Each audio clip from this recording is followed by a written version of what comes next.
So the third point, moving, that was a freedom. Third point here is God's faithful. 1 Corinthians 10. There's no temptation, no trial regarded as enticing to sin, no matter how it comes or where it leads, has overtaken you and laid hold of you that is not common to man. There is no temptation or trial that comes to you that is beyond human resistance, that is not adjusted and and adapted and belonging to the human experiences such as man can bear. God is faithful to his word. He is compassionate in his nature. He can be trusted not only to let you be tempted and tried and persuaded beyond your ability and strength of resistance, but he will give you the power to endure. God is faithful. That's a phrase that needs to echo in our hearts. When the enemy tells you that he isn't, you need to say God is faithful. God is good. When? All the time. All the time. There's a fourth point. This one's for free. Do you have a wingman? Do you? Jimmy's smiling at me. Do you have a wingman? I'm not talking about your spouse. I'm talking, do you have somebody that you can talk to about God's stuff when times get hard? You can't do life alone.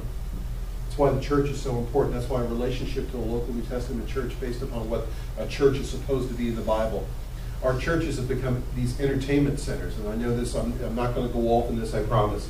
But the fact is that it's about real relationships, real intimacy, real dialogue, real ability to sit down and talk mano a mano or chick upon chick or whatever. But the fact is you got somebody.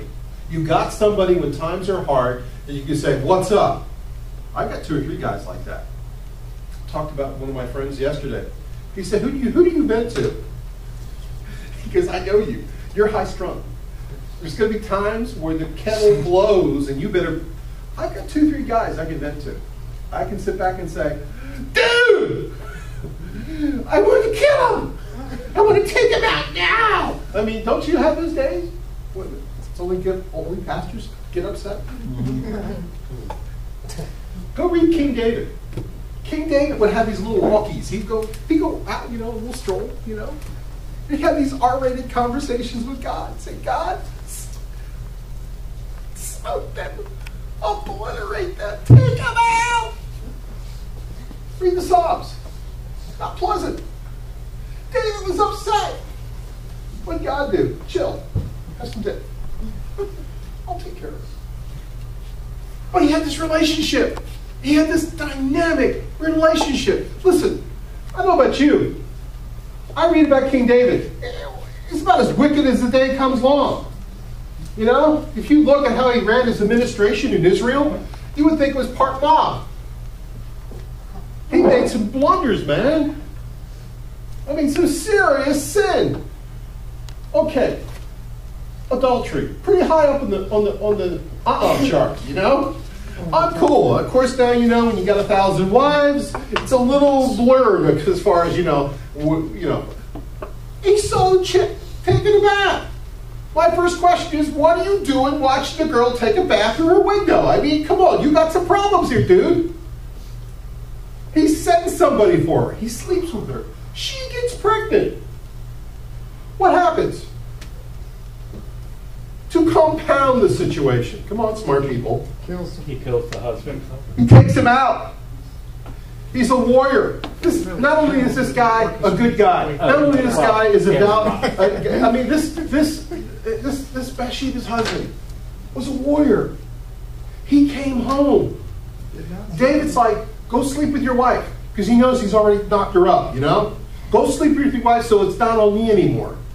He goes, no, I can't do that. And he goes, this battle that we're in right now is holy. And he sleeps in the king's doorway because he wants to honor God. So how does David compound him? He sends, it's not enough the guy gets killed. He sends an order to the battlefield saying, when you attack so-and-so, pull the troops away and let this guy get hacked to death. Well, hey, David was a man after God's own heart. A sinner of that magnitude was a man after God's own heart. Why? Because he repented. Because he would fall on his face on a regular basis before God and say, God, I can't lift up my face because of my sin and because of my iniquity. Without you, I'm toast. The same guy had this vibrant, amazing conversational life with God. He talked to God. He prayed to God. God used him to gather the resources to build the temple. He's an amazing guy. So I want you, none of you that at least I know of have dealt with adultery. None of you, at least that I know of, have taken somebody out. Question about a couple of you, but you know. I was young and I needed the money. Thank you, Chris. You made my day. You gave me the Chris comment of the day. Listen, there's nothing that God has not been able to overcome in any of your lives. There's no sin in your life that God has not been able to bought, paid for, overcome a billion times. Satan, on the other hand, wants to remind you of it every single day, every little detail of every stupid thing you've ever done. It's your choice. Think on these things, Philippians says. Philippians 4. Think on these things, whatsoever is pure, whatsoever is lovely. You need to change your thinking. You need to sow seed in your life. You need to develop a strategy.